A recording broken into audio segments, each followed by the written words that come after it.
So we're living in a country of a deal mentality. Why? It is because us and the older in the generation portrayed a very different picture and a bad picture. People today, the Kenyan system today and the mentality in this country is so money-oriented. And that is what politicians are taking advantage over it, because everyone has a price. Oh my God! I may not be your best, and I don't claim to be, but I'm the one you have.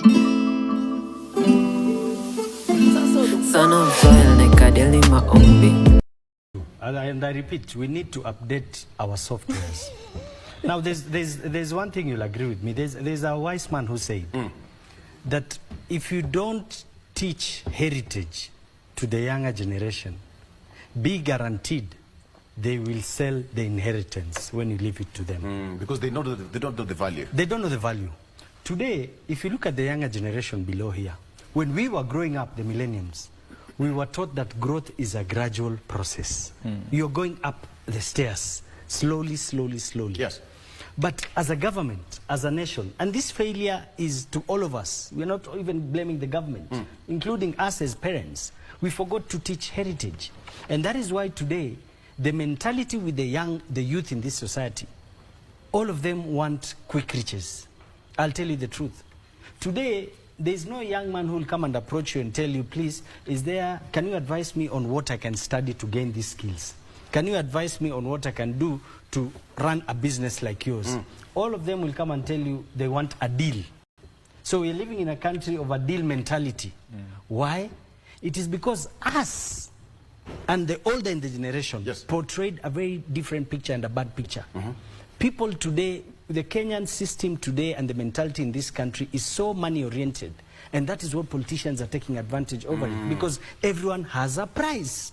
But if we teach on heritage, if we make these young people understand that they need to leave this Kenya better than they'll find it, we need to leave Kenya better than we found it. I was talking to a few people and I was asking myself, a country like Singapore and Malaysia in 1980s, the economy of Kenya and Malaysia, the GDP and the economy growth was at par. Today, their savings to GDP ratio is about 50%. Yes. Kenya, we are 12%. Where did we go wrong? First, it starts with the values of teaching literacy for people to understand. These young people need that education. Very, very important. Number two, direction. The system tells the young people, go to school.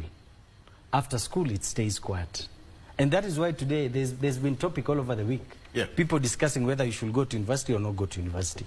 Because people with degrees are the ones carrying you on border. People, they are losing meaning. If I show you my phone, I receive close to 10, 20 messages. Young people today are not asking for help with school fees. They're asking for money to buy a bike. They call it senke, a motorbike. So for us, we call it peng. Yeah, and I spoke to one young man. So these guys are asking for peng. Yes. And I spoke to a young man, and he gave me arithmetics. He told me, Steve, you know, every day I can save 1,000 shillings. In a month, that's 30,000.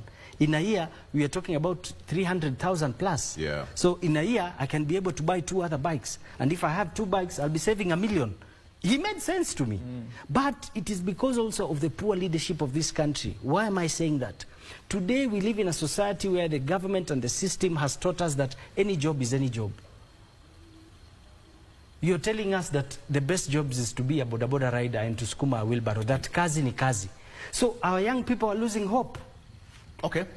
My friend, Kenya is a country of intellectuals. The richest resource we have in this country is human resource. Human resource, that I agree. Which is untapped. That I agree. And it is with these young people. So the young people should take advantage of the third industrial revolution, which is the revolution of internetive things. It is the easiest, as long as you have a phone, a smartphone, and you have internet, you can become a multi-millionaire. Very good. But Wakili, you'll also agree with me that there is that aspect of integrity.